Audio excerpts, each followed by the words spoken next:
Let me see.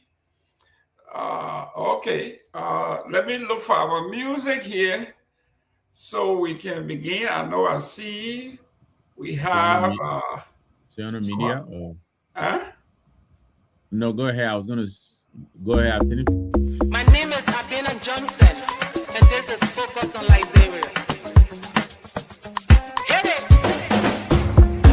From Kemau to Cape Palmas, Mount Nimba to Atlantic Ocean, Obomi Hills to Pokondre, to educate, elevate, and promote. Yeah, focus on Liberia,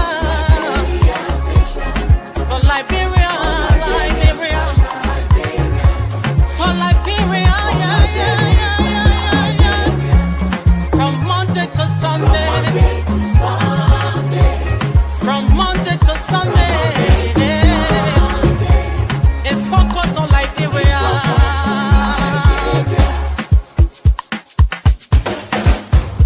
Talk about home affairs, eh? In diaspora, current affairs, reliable information, history, talking about culture, politics, education, entertainment, business, sports, advertisement, articulation. Focus on Liberia. Focus on Liberia. Focus on Liberia. From Monday to Sunday. Focus on. Hello, ladies and gentlemen. Welcome to the brand new year. I want to say Happy New Year to you. This is my first day back since, I guess, the early part of December. And it is a good thing to go to Liberia, spend some time with families and friends. And it's time to get back into the business of Focus on Liberia and On Point. Let me welcome Victor Name. Victor, welcome to the show. Hey, Jerome. Happy New Year to you. Welcome back from LIB. It is good to be with you. Happy Sunday. Great. Ladies and gentlemen, do us a favor, share this show. We are back strong, well energized, and we are ready to do some discussion on international and national issues. I guess since we are Liberians, Mr. Namwe, will the issues in the United States be considered international since we are Liberia based, or is the Liberian topics international? How does it work? Yeah, that's a good question. I guess when we talk about Liberia, we'll call it international since we are sitting here in the U.S. And when we get to the U.S. issues, we'll consider them national issues. But yeah, let's talk a little bit about what is happening in Liberia and what is happening here in the U.S. There's a lot happening here in the U.S. I hope we'll have time to also look at the young man who is taking Africa and Liberia by storm. Darren Watkins, I think that's his real name, but he goes by I Show Speed. He was in Liberia.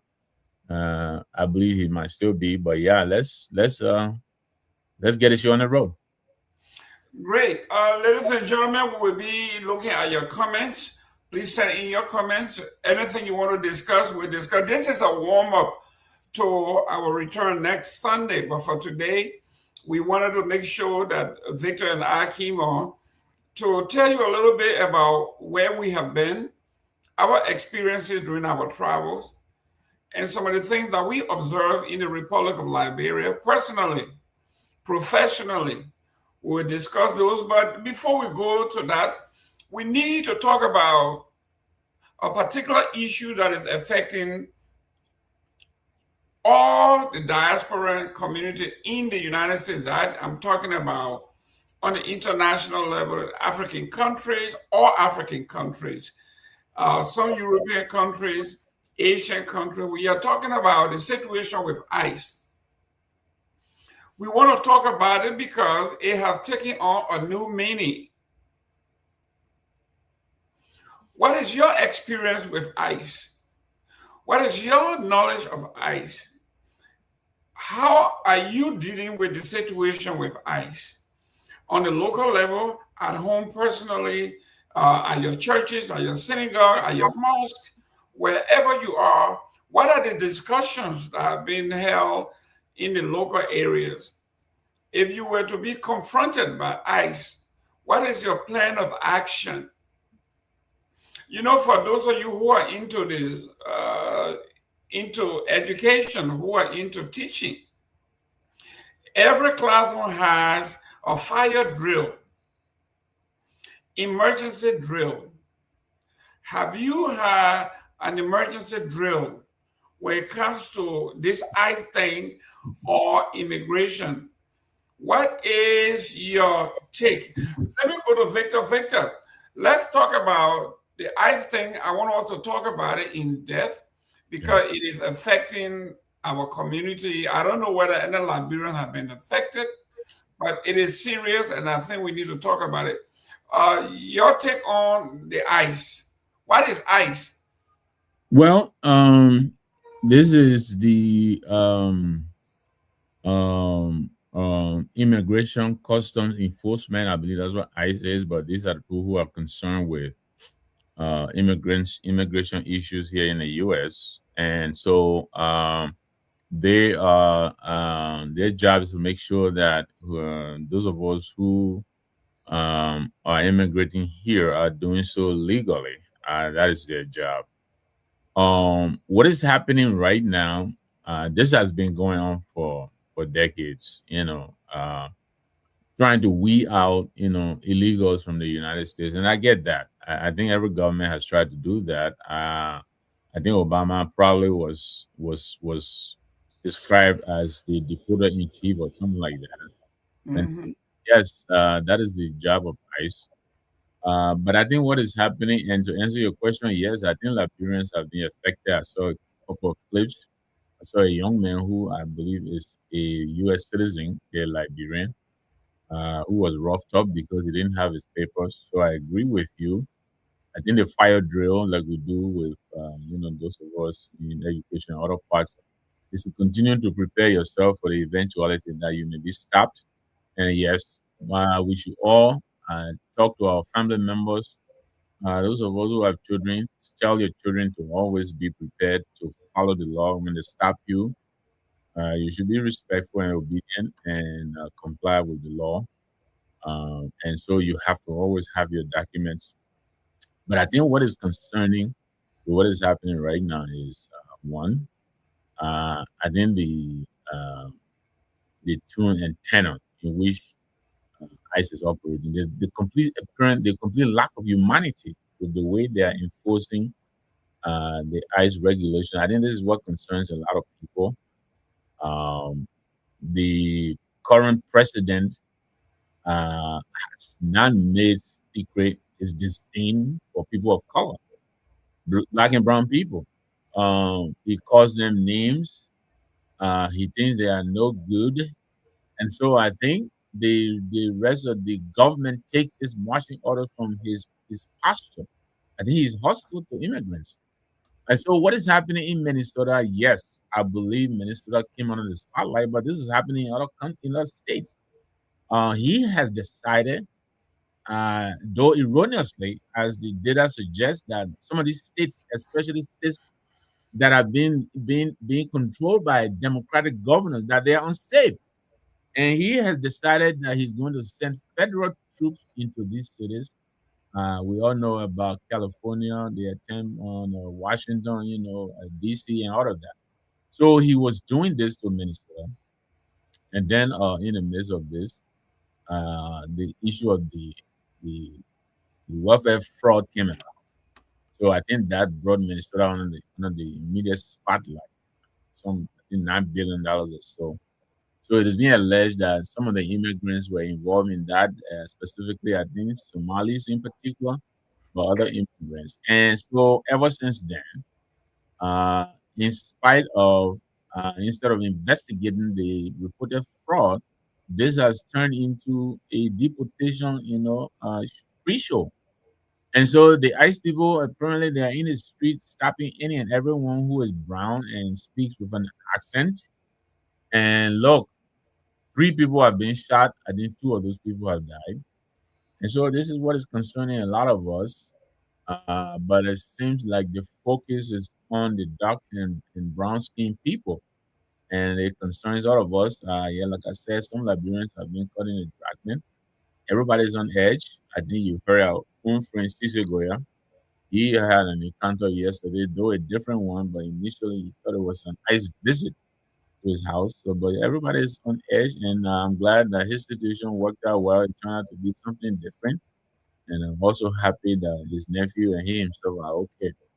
But let me pass it back to you. But this is what is happening. The apparent lack of humanity in a way the ICE officers are enforcing the law in Minnesota is what concerns a lot of us. Uh, they don't seem to have the requisite training.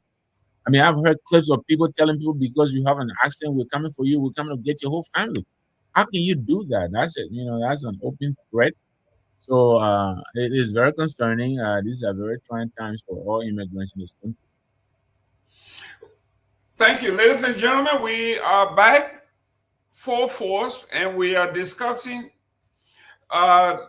I want to call it international issue. It is international because the United States is the only country in the world that hosts almost everybody from around the world. So yeah, whatever affects America, what they say when America sneezes, everybody else catches cold. This is what it is. But let me go to the definition of ICE. Please send in your comment. I see here Yanfo is saying, nice see you guys again. Just so you know, we are pushing back against ICE. My brother, I have a different take on that. Hopefully your pushback is legally. But let me read to you what the law says here. Because I just Google what is the U.S. Immigration and Custom Enforcement, ICE. What is ICE and what is their mission? And it says here the U.S. Immigration and Custom Enforcement, ICE, protects the United States from cross-border crimes and illegal immigration that threaten national security and public safety. To carry out that mission, ICE focuses on smart immigration enforcement, preventing terrorism, and combating transnational crime and threat against the United States from within. This is their job. This is their job description.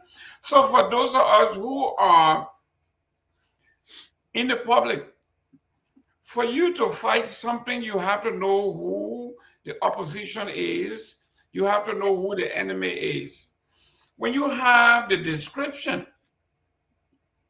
and the mission of an agency that has this broad, very broad mandate, you have to be cognizant of this is not your state, this is not your regular city, municipality. This is the federal government. This is the weight of the federal government. My complaint in Minnesota is for the governor to say and the mayor to say, I should get out of our state. We don't want you here. This tells me this is somebody that is goading the federal government into action. That is basically telling the regular guys, you just talked about people taking a marching order from the top. Mm-hmm. The governor of the state, who is the president representing the state of Minnesota, is telling her citizens, the state citizens, that listen, ICE don't belong here. We don't want you here. We are going to throw you out. Yes. This is in defiance. This is, remember, the governor's children are not out there. The governor himself is not out there. But they are telling the folks that we will kick ICE out. So my take on this is, like I told you earlier, you and I have been in this country for a long time, and we have survived. I don't think we are outliers. I think we have done something right that made us to be where we are and who we are.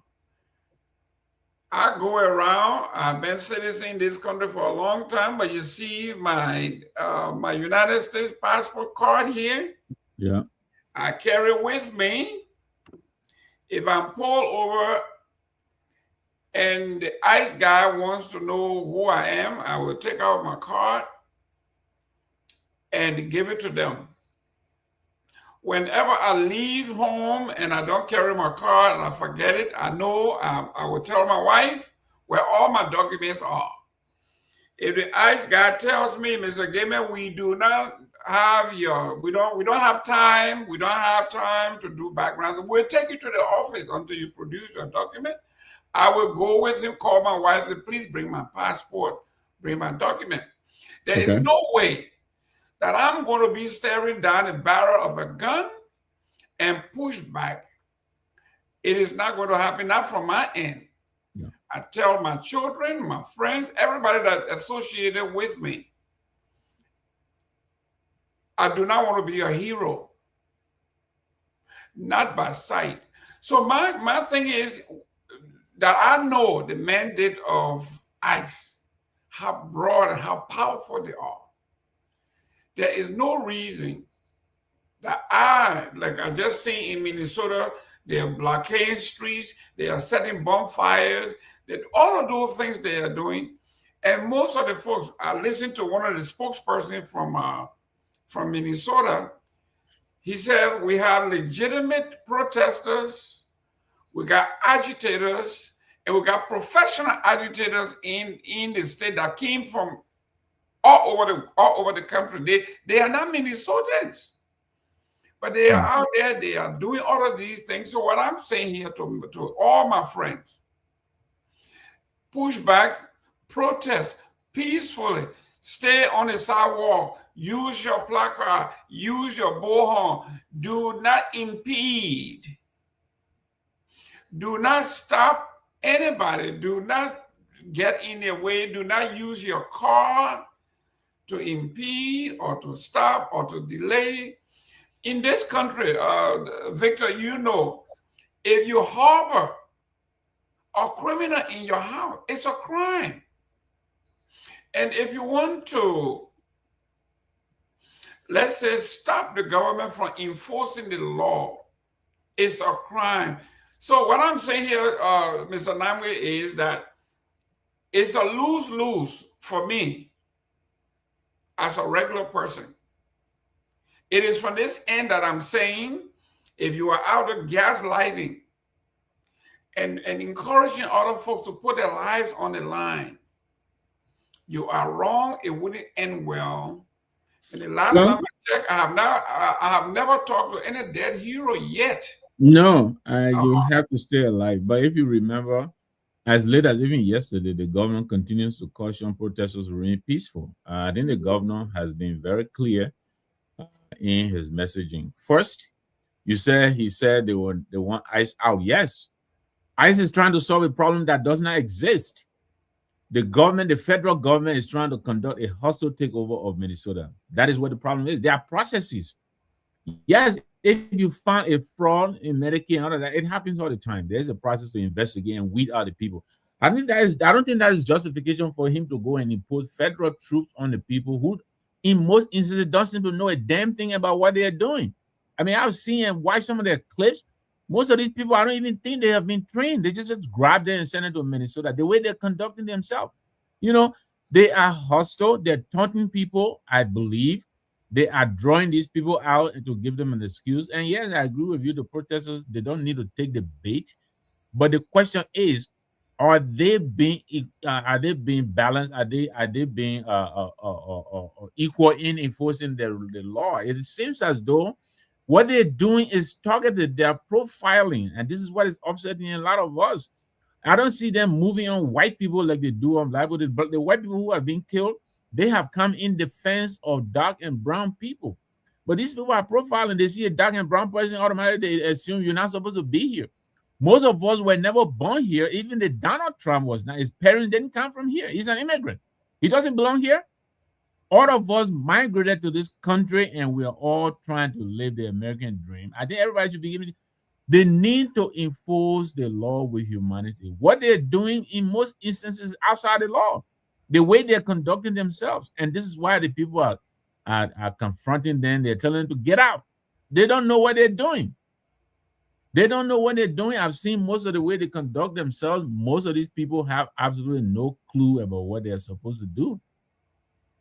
Yes, you have the right to stop people and ask them, but you're supposed to do this uniformly. They seem to be stopping predominant black. I was listening to NPR yesterday and they were talking about some of the software they're using to profile people. These are software that are not even approved by the courts. So they're taking a lot of liberties that are not being sanctioned, and they're giving cover by the president of the United States. His language alone is confrontational, is demeaning. He believes every immigrant is not supposed to be he's an immigrant too. He's not supposed to be here. But the law protects him. The law is supposed to protect all of us who are here legally. I can understand if you're looking for illegals, I get that. But there is a manner and form in which it should be done. And I think they are not. What they're doing, the ICE people are hostile. They're taunting the people, they're goading people, they're eliciting a reaction from these people. And the moment they slip up, they use it as an excuse, to use disproportionate force against the people. Look at the incident that occurred yesterday, the way the clips that are coming out. The first few pieces of information that came out from the DHS were all lies. It turned out Christian Norm and her team, they don't know a damn thing about what they're doing. They're lying. They lie and misinform all about what happened. Not until stations like CNN started coming out with the actual clipping that really depicted the actuality of what happened. This young man apparently his gun was already taken away from him before he was shot. Apparently he was shot unarmed.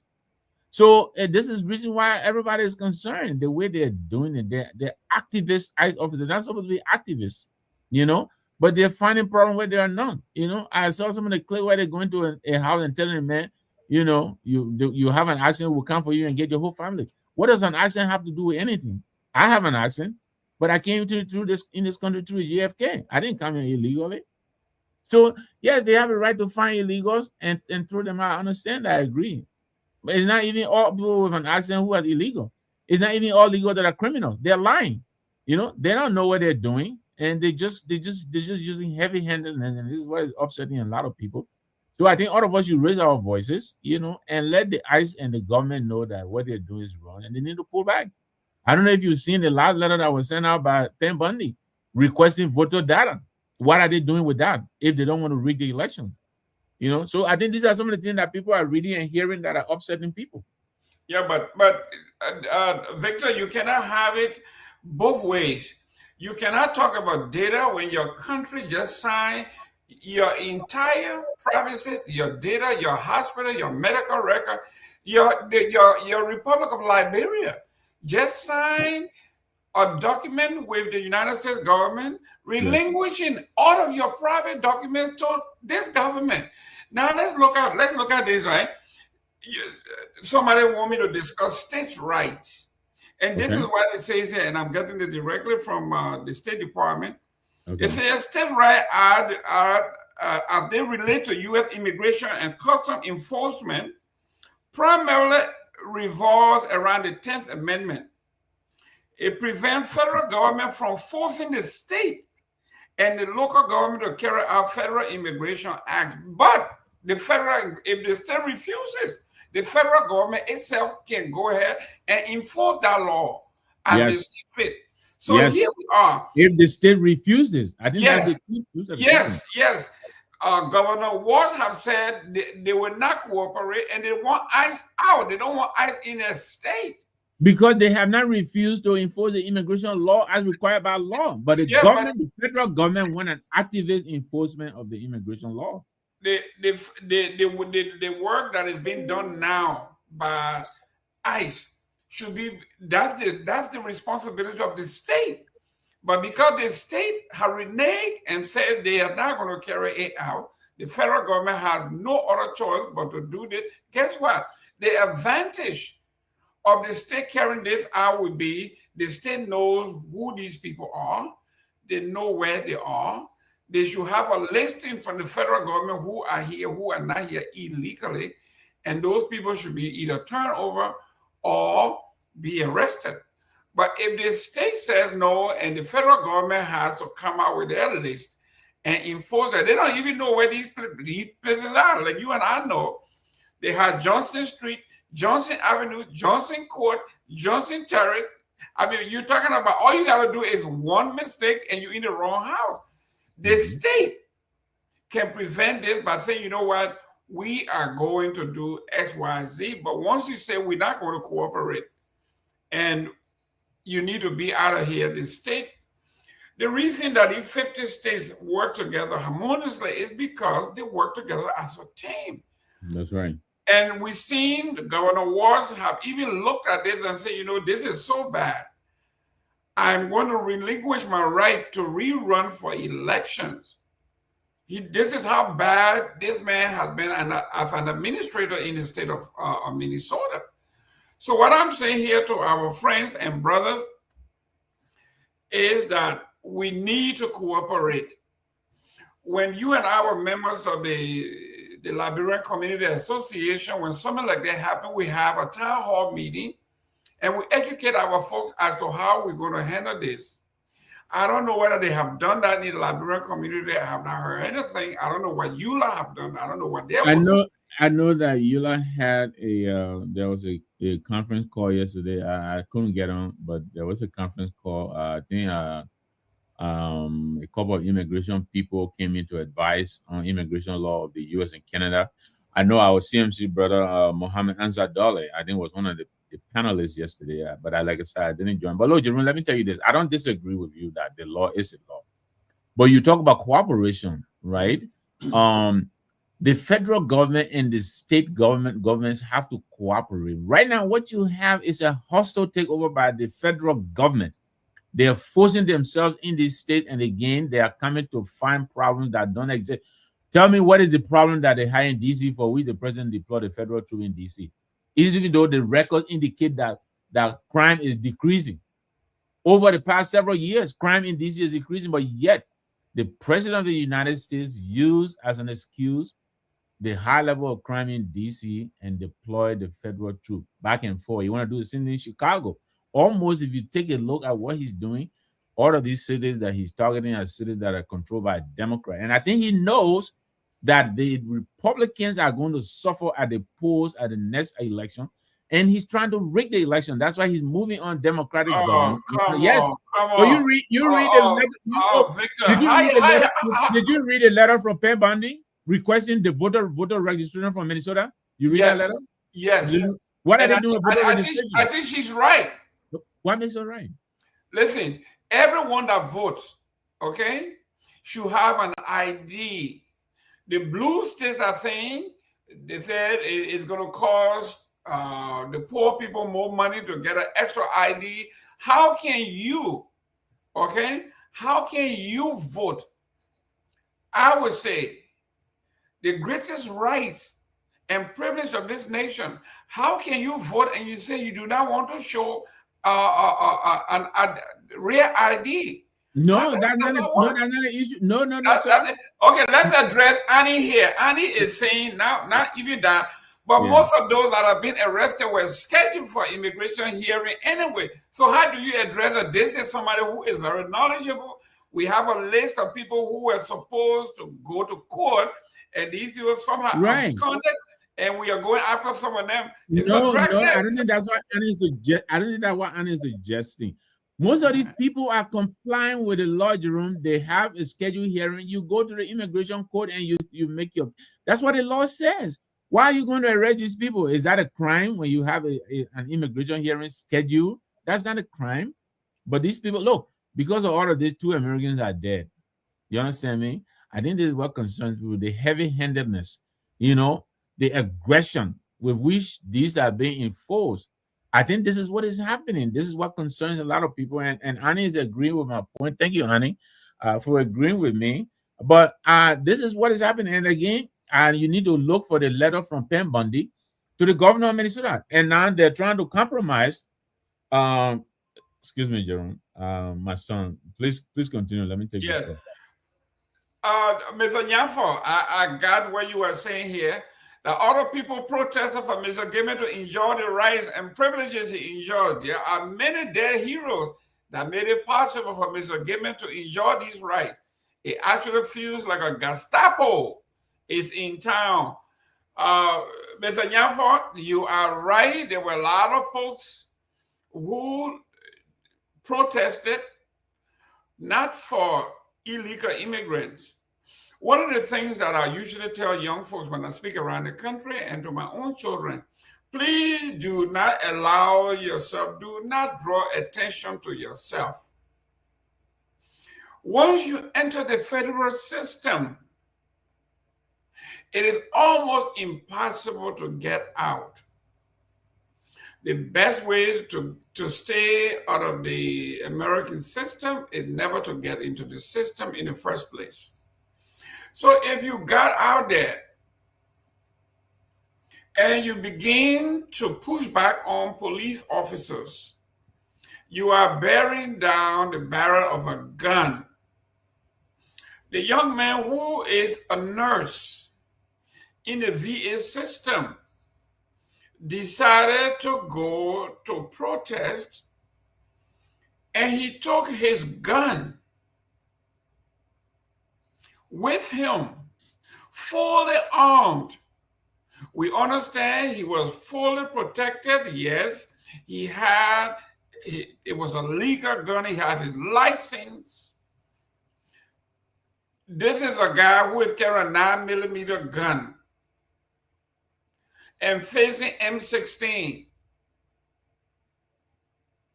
We are talking about split seconds here. So then let me ask you, if the man was already disarmed, as I'm sure you have seen on several media platforms, if they already took the gun away from him and they have not reported that he had a second gun, why then shoot him when you've already disarmed him? Listen, when the police pulls you over, they ask you, Mr. Gibbon, is there any reason for me to think, do you have any gun in the car? Do you have ammunition in the car? Do you have any?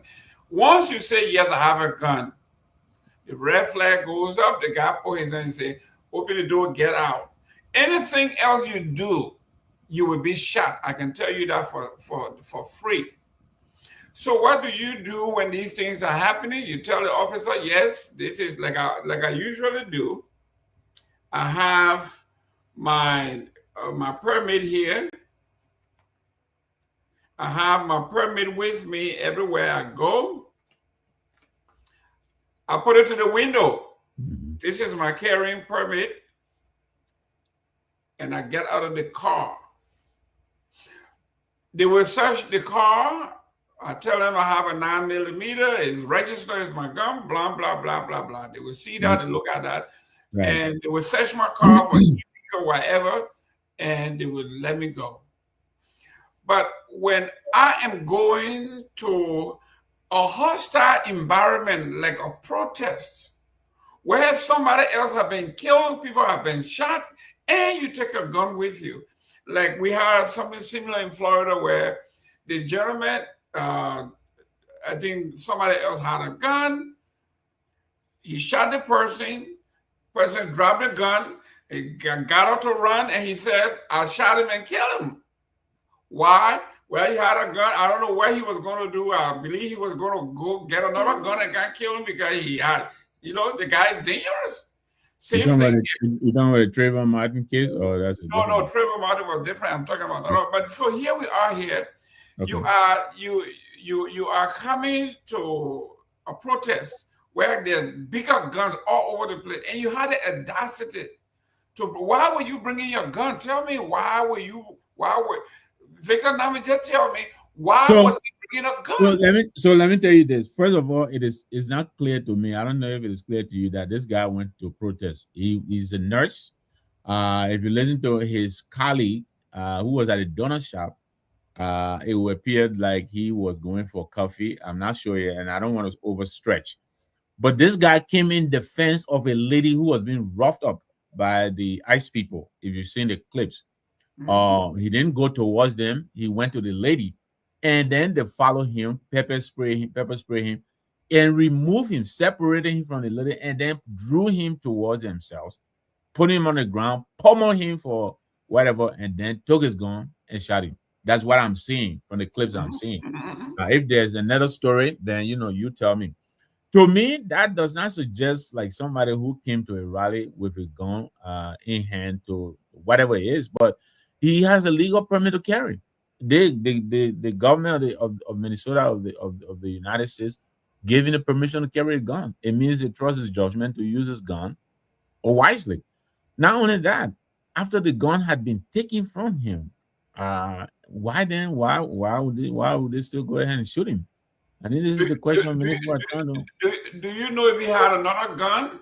But then no, but you have to tell me if that was after the fact, but, right? but I don't think the law allows you to shoot based on speculation, though. This man had a gun. How did they know? I believe he told them. I don't know. Again, I don't want to overstretch, but they already took the gun from him. If they believe he had a gun, then where is the second gun? I don't think the fact that you suspect that this person has an additional gun is reason enough to shoot him, not only once, not twice, but 9 shots, 9 times. I mean, if that is not an overkill, I don't know what is. Victor, if you are in a gunfight or you're in a hostile environment, you don't have time to say, "Do you have your gun license? Where is it?" and all. This is what we are telling the young But folks. that is the thing, though, Jerome. They were not in a gunfight. They were not fighting. This man was not hostile. He's in a hostile environment. He was not hostile towards them. He is in a hostile environment. He is in a place where there are guns everywhere, where folks are saying, we don't want you out of here. We want you out of here. We don't want you here. And this is what we are talking about.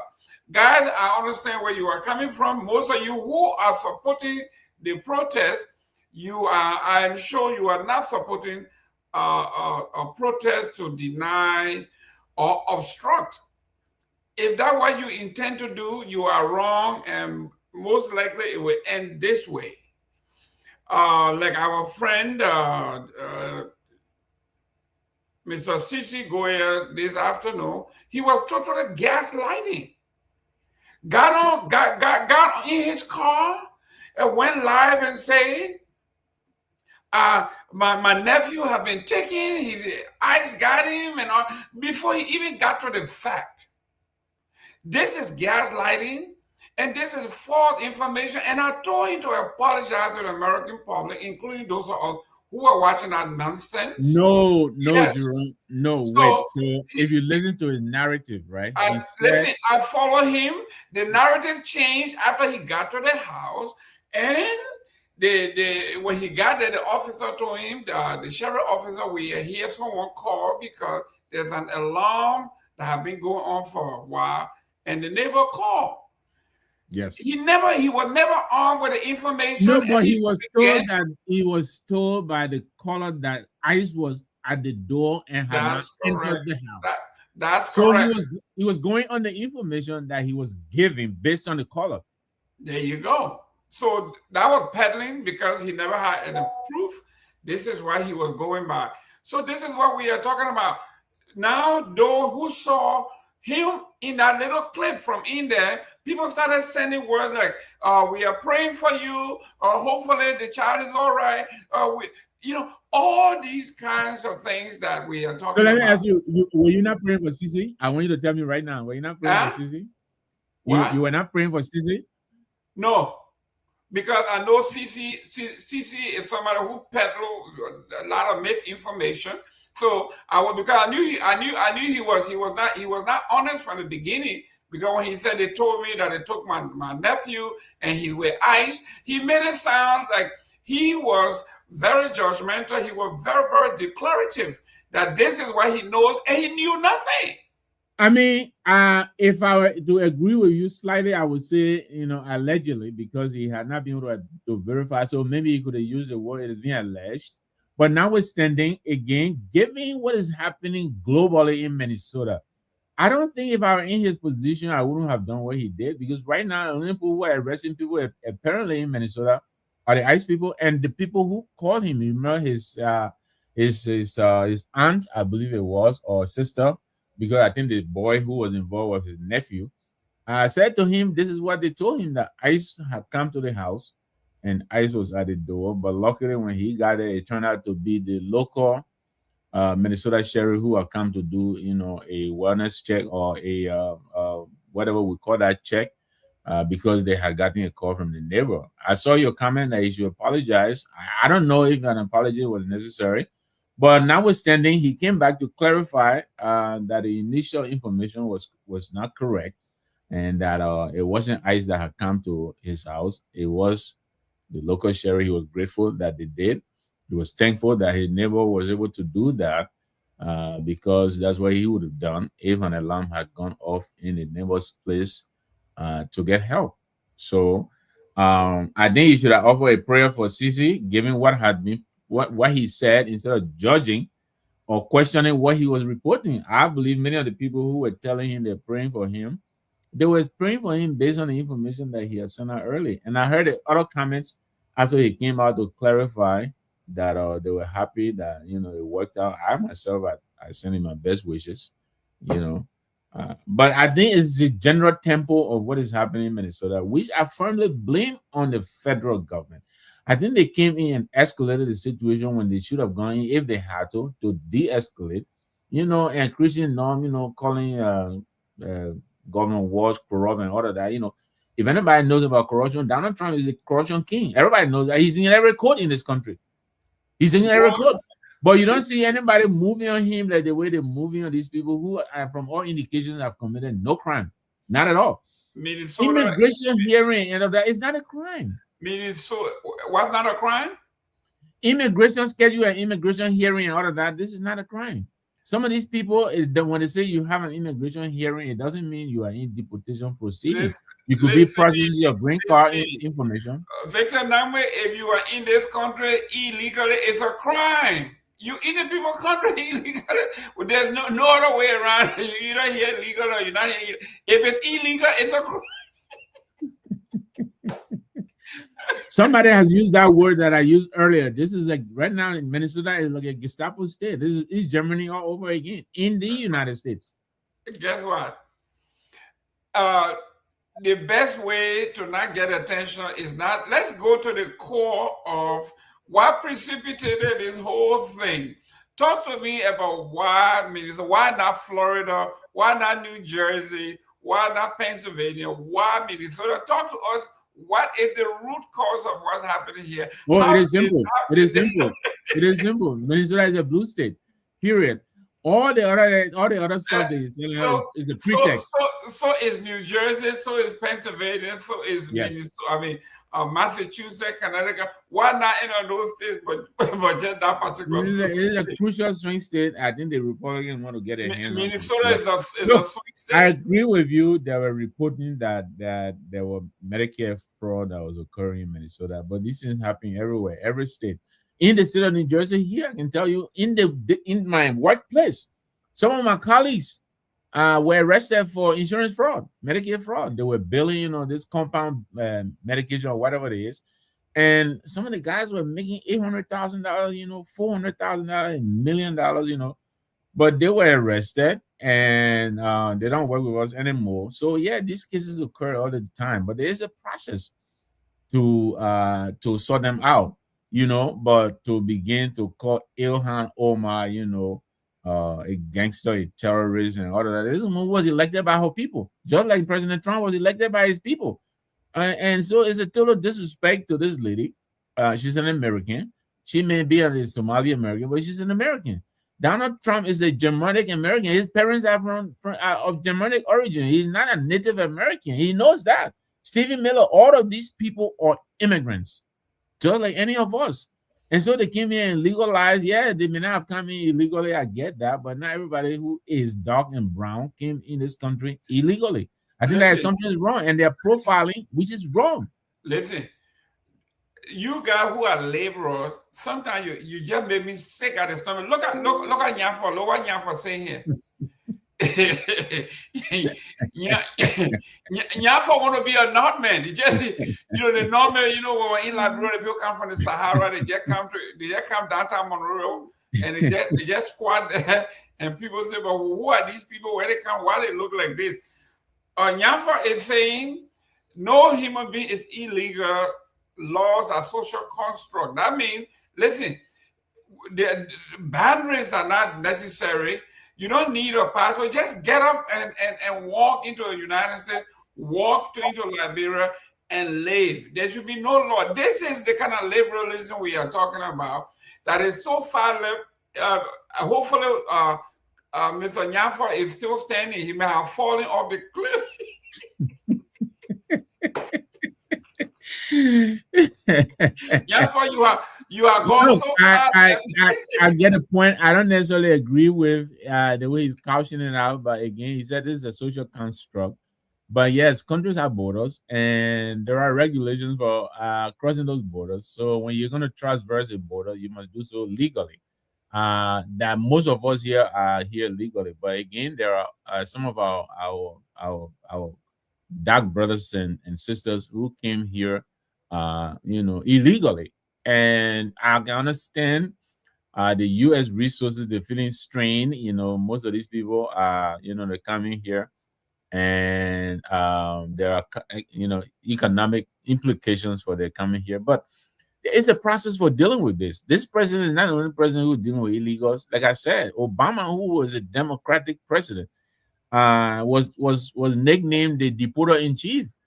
There was ways they were doing it, but this government, this current government, the language, the posturing, the lack of humanity, and using this thing as a pretext to juice up their base, for all the wrong reasons. I think this is what this is all about. I think Mega is in turmoil, and this president knows it. I can't imagine what's going to happen during the midterm elections. I think they will give a shellacking, like Obama said, And what they are doing in Minnesota, which I believe if given the chance to continue with it, they intend to extend to other states. I think it's wrong. Again, a complete lack of humanity. I continue to say, if you believe that there is a reason, there is a process. But what they're doing, like I said, using these electronic apps and things to profile people and all of this, these are not approved by the courts. You have to get a warrant. You can't just see a person and think of them and say, okay, the way you sound or you look, you are an illegal. I think it's wrong.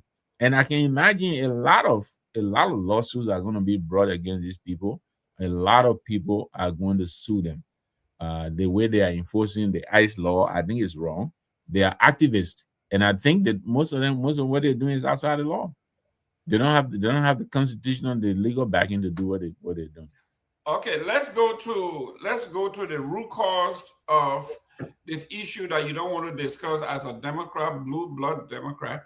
It says here, as of January 2026, Minnesota is facing a massive multi-year fraud crisis with estimated losses of up to $9 billion or potentially half of $18 billion in Medicaid funds, primarily targeting social services programs like child care, nutrition, disability services.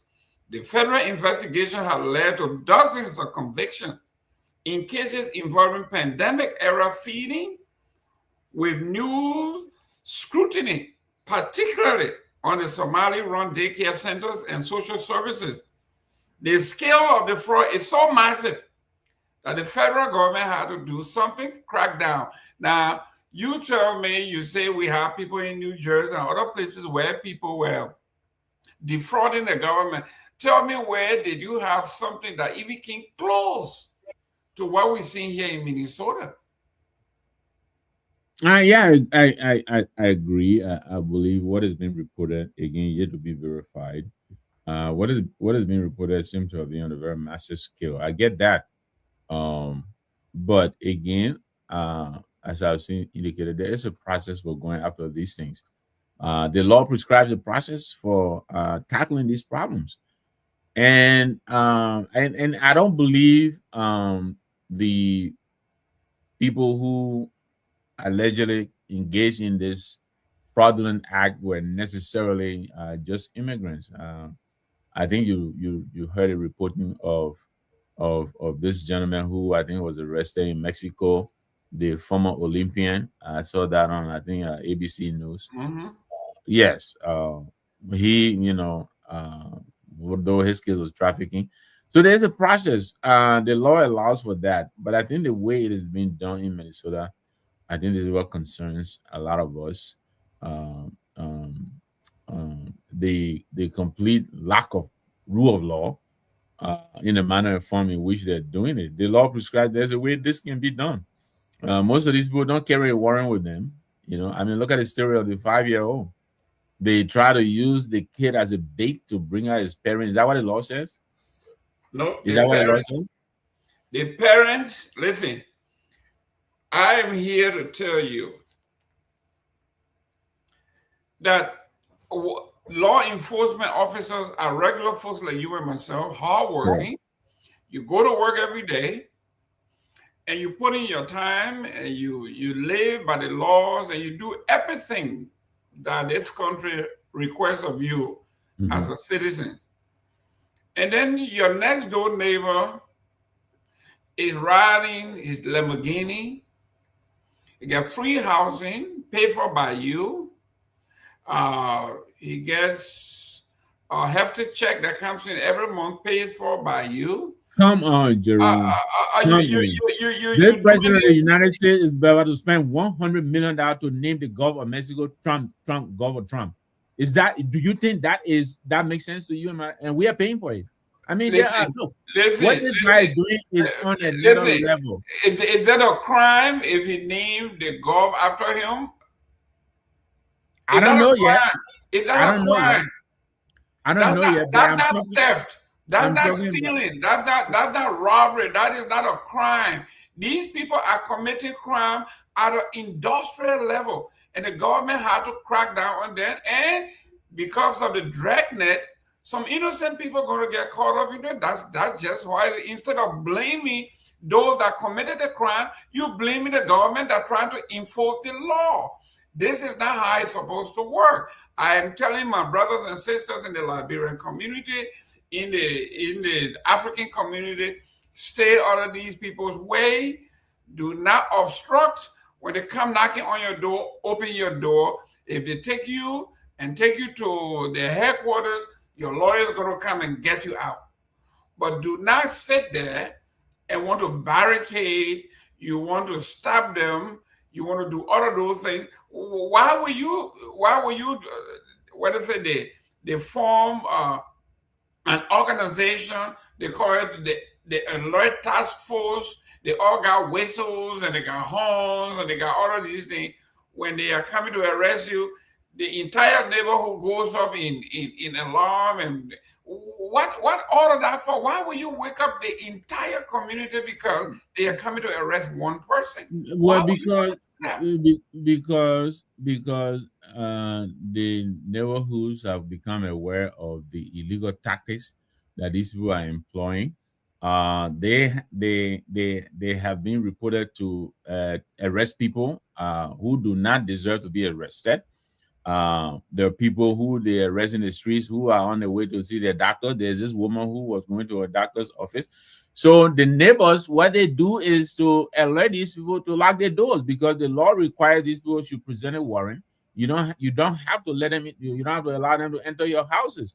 And so when they're coming, the neighbors, the best they can do is to alert their neighbors and say, "All right, they're coming. They're coming." So I don't think there's anything wrong with that. How is that? Is that hostile? I don't think that's what you want to call hostile. But let me ask you this: this president of the United States, right?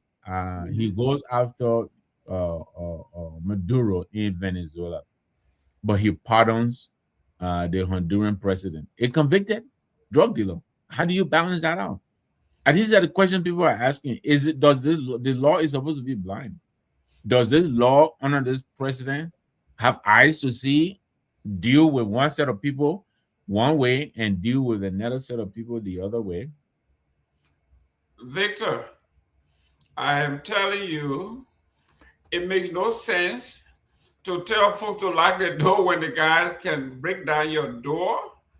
Why will you allow someone, why will you tell someone to lock themselves up instead of saying, listen, when they first get to your door, give them what they want. If they want you to go with them, go with them. Why not say that and say lock it when you know No, no. they're going to break down the door and they have If the the right to do so. no, if they come with the proper documentation, they have to come with a warrant signed by a judge. Yes, you have to let them in if they do that. But if they come to your door without a warrant, you don't have to let them in. You can choose to let them in, but you don't have to. And more often than not, these guys who are running the street in Minnesota, they don't have a warrant. They come in there and use brute force. They use 5 years old as bait. They stand in the driveway and tell you to come get your child. You come outside, then they arrest you. Where does the law say you should do that? Listen, the law says when these people had it brought, I read the mandate from the federal government. The reason they supposed to work in concert with the local law enforcement is because they know the area. Once these people said no, hey, this is what happened. But listen, guys. I am saying to our folks, if when we were little, Victor in Liberia, what they say, when the Noko come for you, what they say? Well, the first one they say, government give me gun, government give me English. I say you. When I say go, you gotta go, right? When I say go, you gotta go. And Yeah. then there was another one when we were all doing ROTC. They would tell you what they say, duty before complaint or something like that, right? Yes. Duty The before officer complaint. they give you an order. You go ahead and comply, then you complain later on. But you cannot. If you do resist, then the no I saw a lot of folks in Liberia with beating out on their faces with a gun butt because the no go tell you to move and you don't want to move, and they will move you. So I'm going to say this for those of you who just don't want to hear the truth. The truth is you are dealing with a very powerful group of folks. For you to have a lawsuit against the federal government, it may be something that you may not see in your lifetime if you were to sue the federal government to go through the processes, go through the different court system, one about the Supreme Court for you to win. So why don't you just avoid all of that and make it easier for yourself and say, you know what? I'll work with you. You want to talk to me? Here I am. I have my deportation or I have my list or I have to go to court on Thursday. This is it. I'm supposed to go to court next week. This is my paper. That is if they ask you nicely now. They because they are the law, it doesn't mean they shouldn't talk to you. But look, there are reportings of people dying in ICE detention facilities. There's reporting of people who have been taken in by ICE and subjected to inhumane treatment and have turned up dead. So when people are afraid to be taken by ICE, I think they have good reason to be afraid. And the way they come to these people's doors doesn't make it any easier on them. They confirm almost all of the suspicion that these people hold of ICE, that they come there with brute force, breaking doors down and all of that, and taking people in handcuffs and shooting some of them, even while they have already been disarmed. I think the fear is justified, and when these people are whistling and banging, pots and pans and trying to alert their neighbors, I think they have good reason to do that. It's their way of expressing solidarity. We are with you, we support you, we are with you. We got your back. We'll continue to make them uncomfortable, and in most instances, you've seen them walk away. In most instances, when the citizens come up and begin to embarrass them, they withdraw. You know, but talking about this is funny because I think about a week or so ago, while you and I were in Africa, I was following the news. I saw a clip of a Somali ICE officer who had gone to arrest, Somalis, and I was into myself, you got to be kidding me. Is this about the money, or what is this about? Again, You want to say the law? Victor. This man he's not a Somali, he's a law enforcement officer. He's enforcing the law. Now he's not a Somali. So even when a Somali becomes American, they're still Somali because that's what they're doing right now in Of Minnesota. course. Never mind that you have your American passport, they still go after you and grab you because you are what?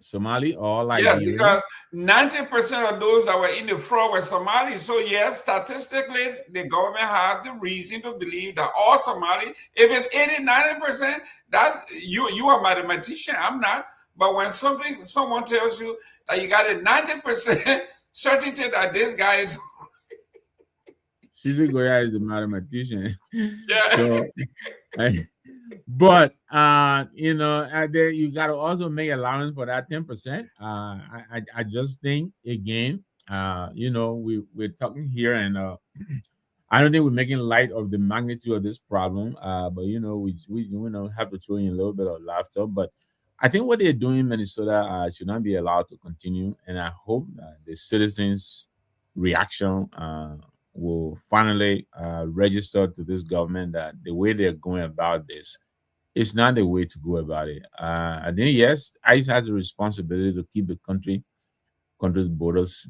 secure and make sure we come into this country legally. I understand that. I just think the manner and form in which they are going about the enforcement, I think, is overboard. I think most of what they're doing is not sanctioned by any law. I think these are mostly young people, who with too much energy and who don't understand the law, and they come into the streets and they come and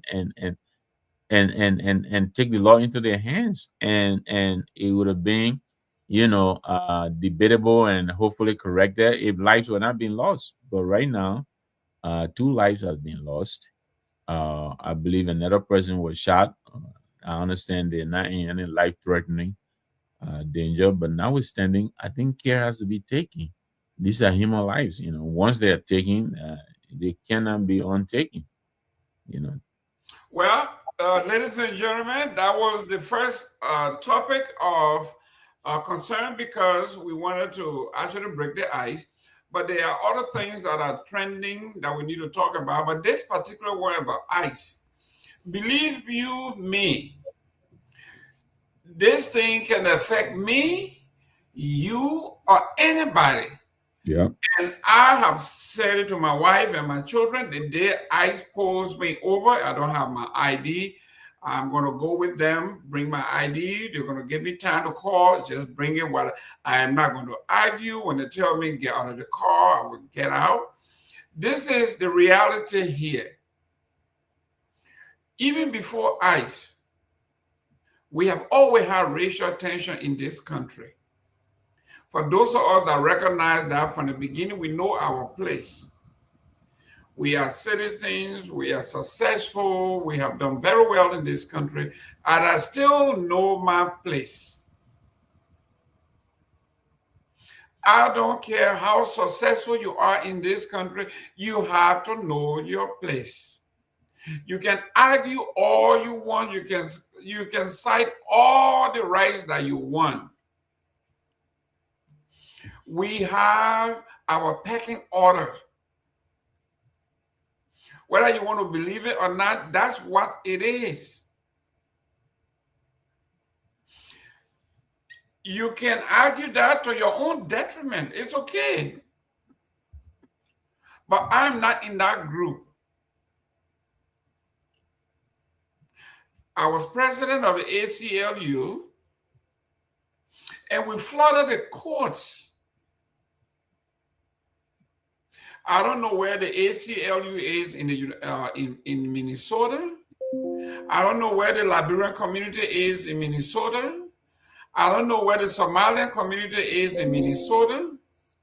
They should have a crack leaker team to flood the different courts. But by sitting on the sidewalk or blocking and setting bonfire, you are playing right within the power structure of this country, to which you will never win. to our Liberian community and our Liberian leaders, if you are not having town hall meetings, if you are not having our Liberian League of Minds, if you are not having our social workers, if you are not putting them to work to educate our folks, then we are not doing our job as community leaders. We have to educate, we have to train, we have to have drills, we have to have all of these things that are made for a good community. I am a product of protest. I love protest, but I have never impeded, I have never obstructed. I made sure I was as loud as I could, I would get attention.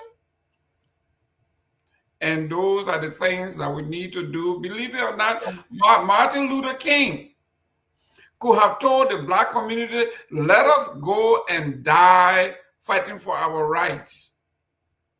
But that was not his tact.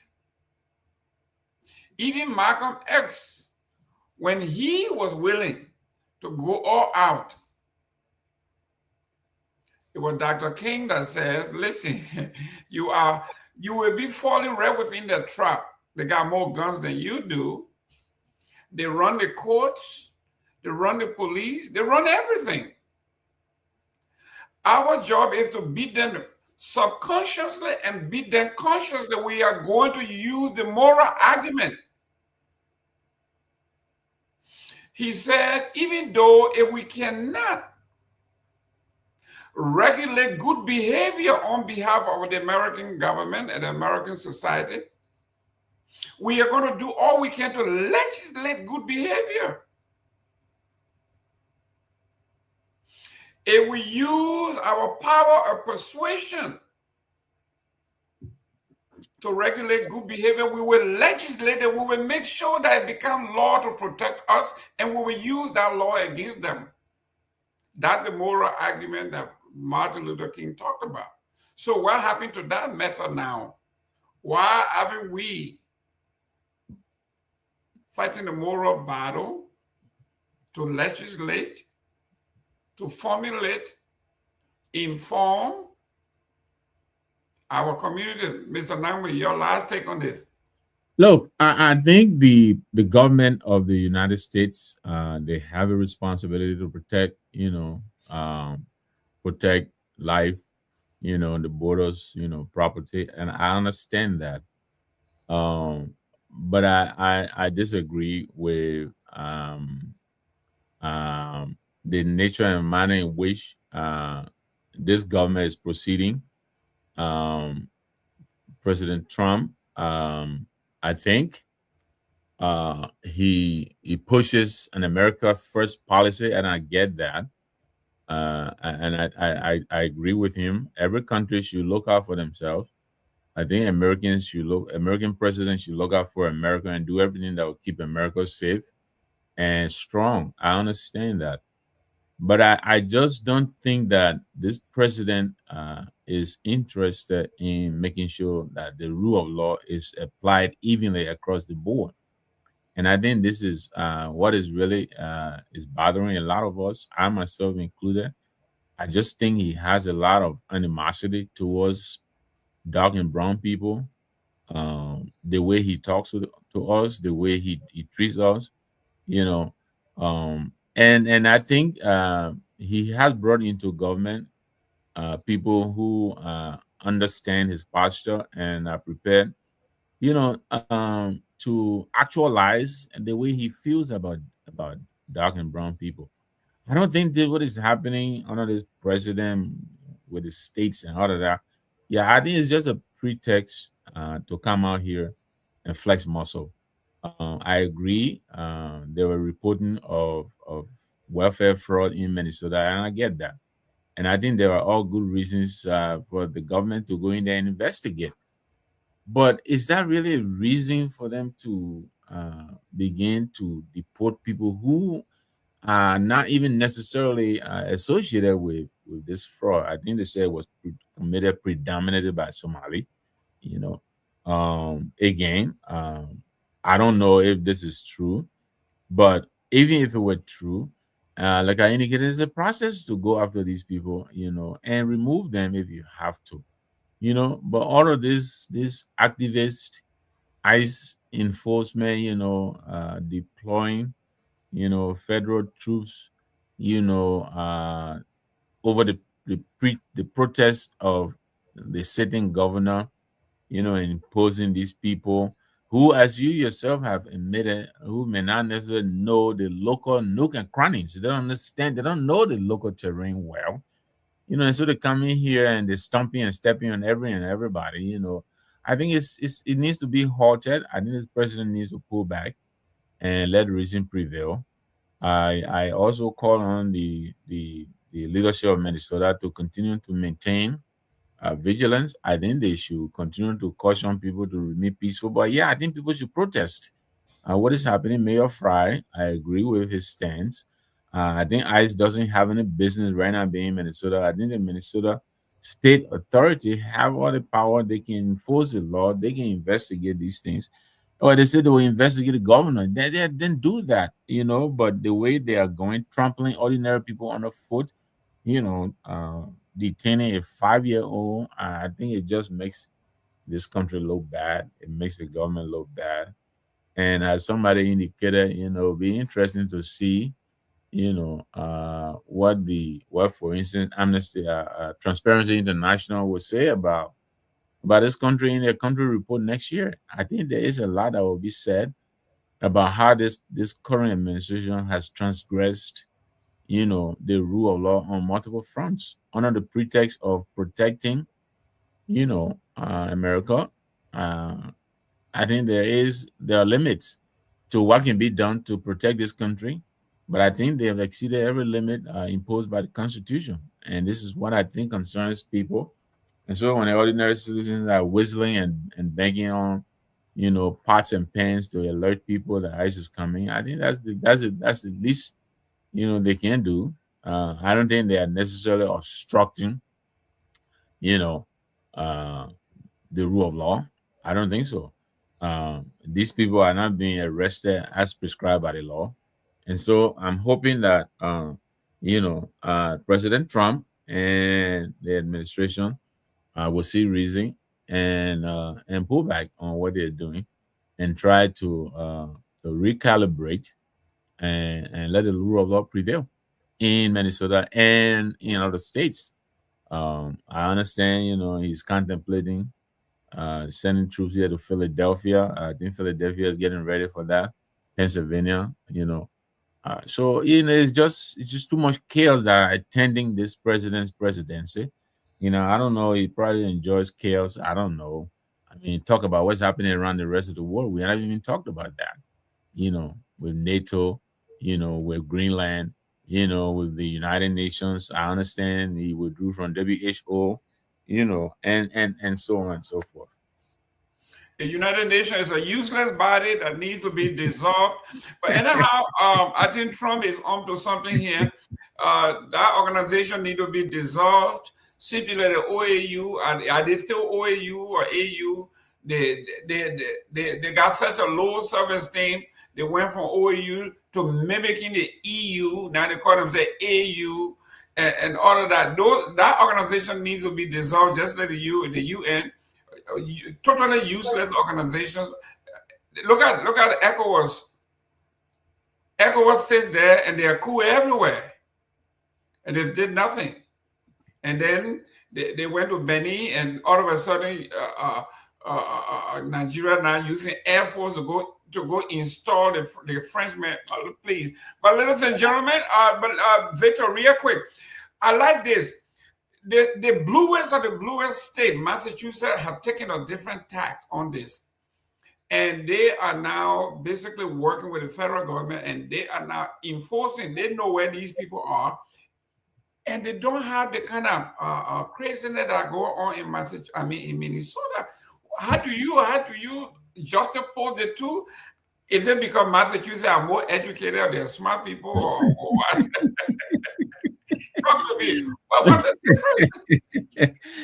Look, let me tell you, I think this is all about posturing again. Like I said, I think I don't know the details about how the feds got into Massachusetts. I didn't even know they're in Massachusetts.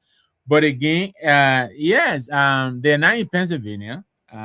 They're not in Rhode Island, and so I think it's the way and form in which they inserted themselves in Minnesota.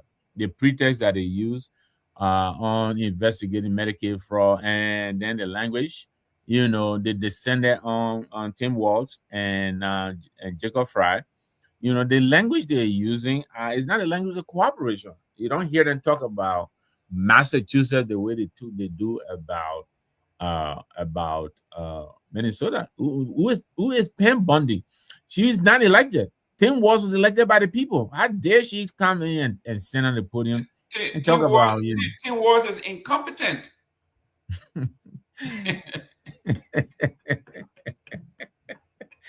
Under his wife, you see, he took full responsibility. 19 billion, 18 billion dollars was stolen under his wife. Do you know how much money the federal government can account for in Iraq? I think you probably haven't seen that much. I'm talking about Minnesota, man. Don't take no, but the federal government that President Trump is heading over, I think over $10 trillion they can account for in Iraq. I got to find that number again. This WMD, that the Republican government under George W. Bush declared that existed in Iraq and came down on the people like a ton of bricks. After so many years, they haven't found a WMD. That is corruption and that is incompetence. And that's the federal government for you. So, this is happening again is the posturing. The way our people and let me acknowledge Yanfo here. I didn't know that's listen, we will take Barrow over. That the way we're doing Iceland. Yanfo, we will take Barrow. So it's good to have you on the show, my man. I've been in your show with the I've been in your show. I've been in So let me throw a little bit. General has no dollars, so he'll not speak nothing. He doesn't even speak Casa. Listen, now that we know where Barrow is, we're gonna look for Barrow. Well, guess what Barrow is going? Where Barrow is in the southeast, and the CMC is about to send yellow machines to augment the efforts of Honorable Representative Austin B. Taylor, who I understand is doing a lot. But Barrow is in one of the far-flung corners of Liberia. Good. We border River G. We're closer to River G than we are to Harper and Plebo. Good. So after Greenland, we're coming to Barobo. So guys, get ready. Let's talk about. I know we got 10 minutes real quick.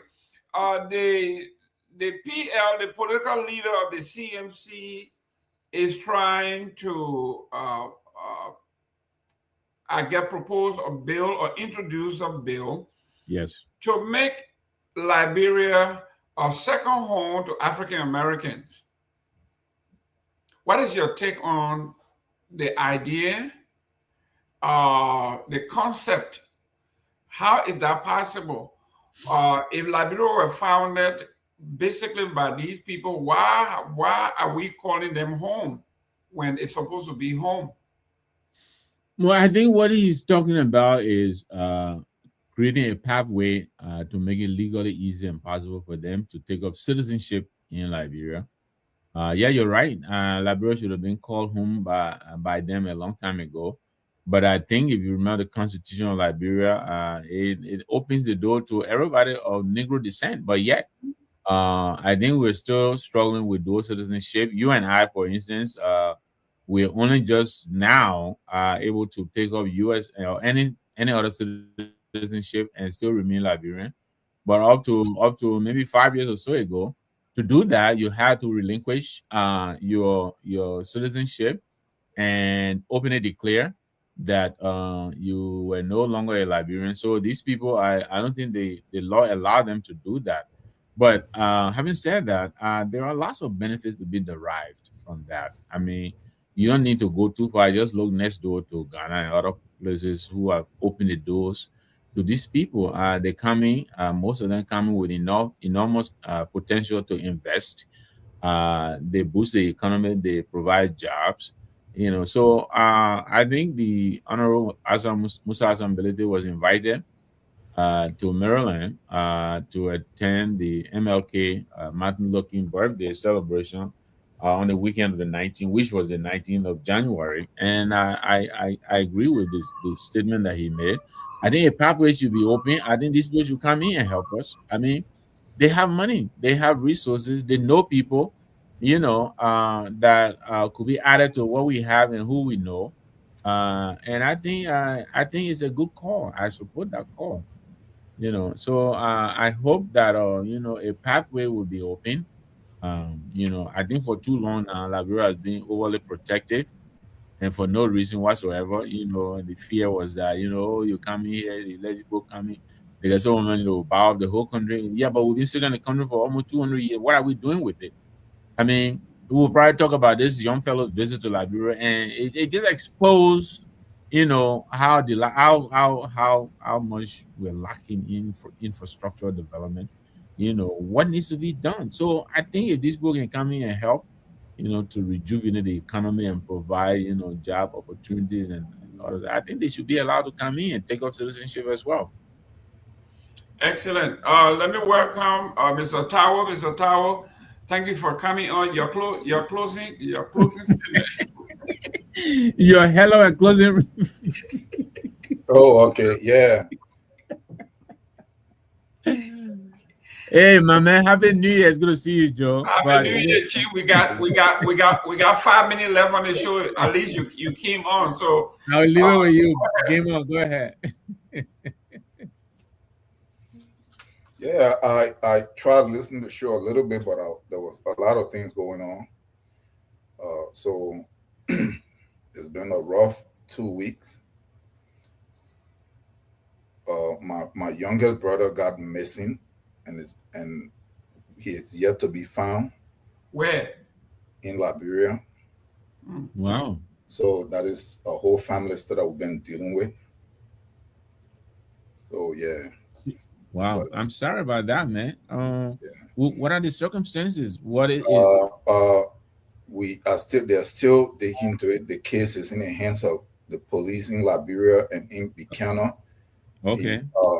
He's a builder, so they want to do a work for some lady, Okay. and he was brought down all the way to number 2. There is a guy that is here that my uncle know from Florida, his wife that he married. I don't know if she was here, but she went all the way on the part of number 2 that is connected to like Bon somewhere. So he's an adult. Yeah. He said, yeah, he's grown. So they went there to work. So when they got there, they worked, and then he came back and he got married. So once he got married, he decided to go back and honor the commitment to complete the job. So the other guys were not ready, so he decided to go and complete his portion of the job. So he got out there and he went on a Thursday. He worked so that Friday he worked, that Saturday he worked, and then he called my youngest sister, who is a virologist with Ministry of Health, because she traveled around the counties to go and run different stuff and analysis. So she was in Ganta. So he said, I don't feel safe here. They don't know that I speak Bassa, but I heard them talking something that this is the guy. So just in time, he said, but I was trying to leave, but it seemed like everybody here is in a clique. But the motorcycle people that brought me in here seem like they're all in there. I don't trust them. I try to go, but halfway in, I have to cross a river. And I got there and I didn't feel good that by the time I cross here, it's going to be too dark on the road. And I'll still be like about almost an hour to get to the main Buchanan Road. So he went back. So the next morning, nobody heard from him, and the people said that they woke up in the morning, they didn't see him in his room. And so they only saw his bag and his radio. His phone was not seen, and so that's where we are. Wow. Jesus, That's some scary stuff. yeah, man. Jesus. Like I said, I'm sorry. Go Yeah, ahead, Jimmy. Go ahead. we're very, very sorry to hear I think one of the things that we talked about, the international people talked about while I was over there, uh, that has a potential to bring major disturbance to Liberia is this land issue. They were very, very, very, very, very clear about that land issue um, within families, with between clients, you name it. This land issue is a serious stuff. Yeah. I'm not accusing anybody, but it is a serious, I mean, serious, you serious. were with me in the truck when we went. We were going to call her to verify our piece, and you were asking the right questions. I couldn't even understand why the plot we bought. Uh, the guy wanted to see our paper, but you're right. I mean, it's when you buy a parcel of land, it's not settled until I think you finally put a structure. Even then, sometimes you put a structure on it, you put it down, somebody else will come and tell you to break it down. But let's come back to Joe Tao. I hope your brother is found, man. I'm really sorry. And it's interesting. Over the past month, I am aware of three missing. Yours will be the third. In Philadelphia here, there was, I think, a 10-year-old finally showed up. But for him, I think he had some developmental challenges or so. But he went to school and got on the wrong bus and went somewhere else and then slept in some building. But anyway, they found him. He's okay. But where I'm from in Barobo, there was also a case of a kid who was missing, I think, for 3 days. And he was in the bushes. But again, he turned out and looks like he's okay now. So I don't know what's happening, but I'm hoping that your brother's situation will end the same way. That he will be found okay. Prayers with you and the family. Sounds like serious stuff. Like I said, you know, I hope he's found and he's okay. Thank you. Thank you. Ladies and gentlemen, this was just a dry run. We are back fully. We'll be prepared. Next Sunday, we'll be here discussing some of the issues. Today, we spent an hour, little over an hour, on the ICE issue because it is a pressing issue affecting us directly here. And if it affects us here, you can rest assured it's affecting the folks in Liberia. Remittances is a serious issue. Our folks in Liberia depend on us for the little thing that we send home. And if the entire Minnesota is in an uproar, we have a lot of Liberians in Minnesota and they send remittances to Liberia. So all of those folks that were benefiting from their largesse are now in limbo themselves. Everything is predicated on what's going on in Minnesota. So my advice to our folks is the same. If the federal government or law enforcement pulls you over and they ask you for paperwork, they ask you for anything, provide it. If they ask you to go with them, go with them. If you left your paper home, call your wife, your brother, your sister to bring your paper home. Do not fight. Do not obstruct. Do not attempt to fight a guy with a gun. It just doesn't work. Mr. Tawo, we have run out of time, but you're closing on that particular topic if you have anything to say or your view, so we can close down on this topic. Yeah. For me, I don't know why people seem surprised. This is the America here.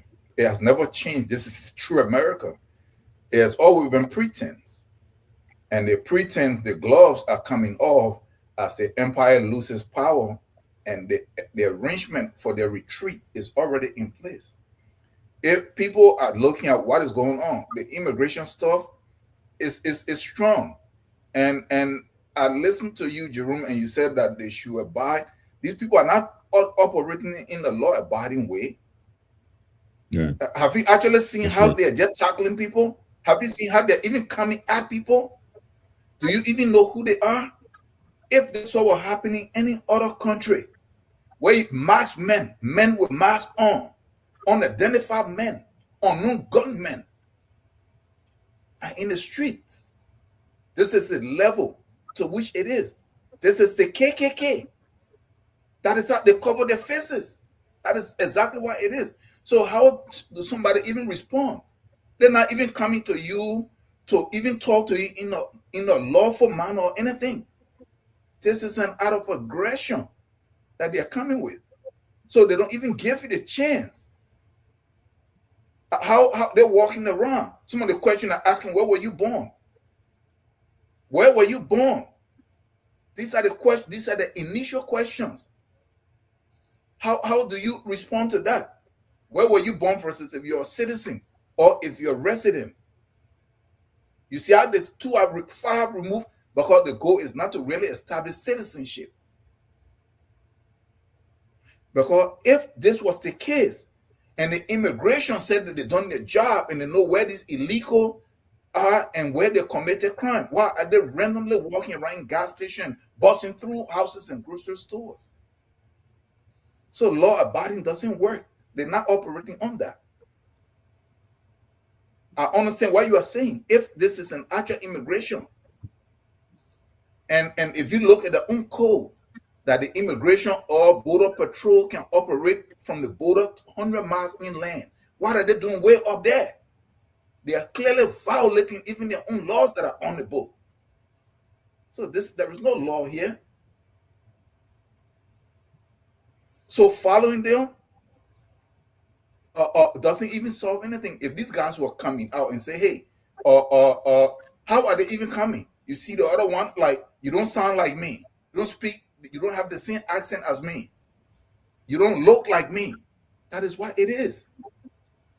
So whether somebody show paper or not, they don't even give you the chance for you to get to that. I've been seeing this stuff for they beating people up. You seen the LeBron grocery store that they ran into in Minnesota? They just bust into the plane, just started to race people to the ground. Just like that. Where do you get the chance for you to even show anything? So this is what we are dealing with. But this is the same as the 1930 Gestapo. When it happened, when the empire is losing power, they need to rally the people. And I heard you talking a little bit about the so-called international community, the UN. How long have I said this here? All these so-called international organizations, they were criminal, they were fake. You listen to the Canadian president, he nailed it very well at the Economic Forum, that the rule-based order in the international system order, it was a fraud. We all agree because it benefited us. Now that it don't benefit us anymore, we are going to abandon it for us to form new alliances. Before he said that, the European Union head echoed this 4 months ago, questioning the international order in the so-called democracy, whether it's even worth it for them to even hold on to this anymore. But the reason I'm saying this is what we are in this situation. Where we are, we have to recognize that anything that somebody else brings to us, it was always false. And I will close with this. There will come a day that our great-grandchildren and our children will look back on this day and they will wonder, how did our parents and our grandparents and our great-grandparents agree to follow these people? How did they listen to a people that were responsible for putting them in chains, both at home and abroad, murdering them, instigating wars, tell them that their system was the best, and they left theirs? How did they tell them that speaking their language make you to be a better person, and they followed them? How did they tell them that their culture was nothing and theirs was the best? This is going to be a case study, and our children and great-grandchildren will really, really feel sad for us. But guess what? There is life at the horizon. There is a lot that is going on that a lot of people are not paying attention to. The U.S. have officially, this has been discussed, is retreating. China and Russia, Africa and the so-called global south have been relinquished to them. Trump, they are trying to look at what they call the U.S. China peace agreement that when Trump met him in Vietnam or South Korea, the U.S. is not guaranteeing that with the Chinese set up infrastructure that resources from Africa and other places can still reach them. They're going to go finalize that in April when they travel there.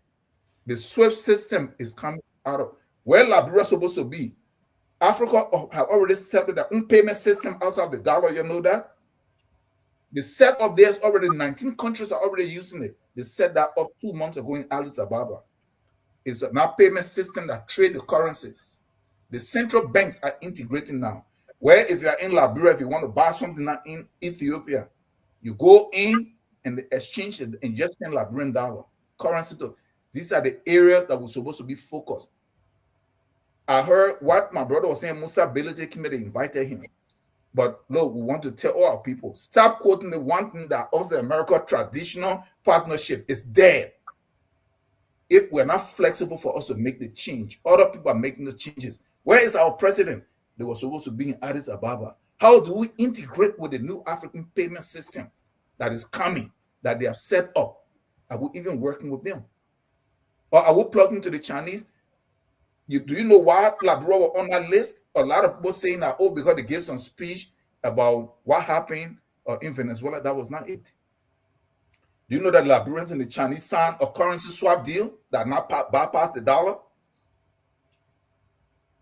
Where trade, a certain portion of the trade will not be done directly in currency, yuan and Liberian dollar. That was signed. The moment it was signed, Liberia was put on that list. All the other countries are signing it. These are the direction in which we should move for us to find our own way. Let us recalibrate ourselves so that we see which poles we can align ourselves with to stabilize us, to give us the breathing space so that we can develop and move. Instead of traditional partnership and all this stuff, these things are dead. It's all done. We are living in the time and we are seeing the tectonic shift of one empire declining and the new order is forming, and there are a lot of alliances that is taking place. Instead of all worry about when they don't give a visa or when they do this one or the other. No, man, let us leave that alone. Mr. Gibman, Mr. Nangbe, you guys are within the political framework with different parties. Your talk to your standard bearer. If they intend to be able to move Liberia forward, let us start looking at the different alliances that are rising, that are necessary for us to start joining them, doing some stuff, instead of always coming here and it's supposed to mean something. Please, so that Liberia is not left behind in this shifting of geopolitical time that we are in. Thank you. Ladies and gentlemen, there was a dry run. We'll be back here next Sunday with some topics that will interest you. We will still continue to monitor what's happening in Minnesota. I still believe that it will get better. It can't get no worse than it is. Mr. Nangbe, thank you very much. Let's do this next Sunday. Tawo, thank you very much. Your family be okay. Hopefully next Sunday when you come back here, we expect and pray that we'll get some good news from home. Thank you very much. Let me go back to our media place here and play our song that says. Oh, by the way, I'm sorry about brothers and sisters in where the Broncos are out, Colorado. Yeah. I know our friend. I know our friend Didi is in there, so I'm sorry, Didi. The weather is terrible. The snow. I'm looking at it here, and the 10-7. That tells you. Yeah. I think there was an INT there too. But ladies and gentlemen, let's do that next week. As usual, we say. We all Liberia. Liberia is our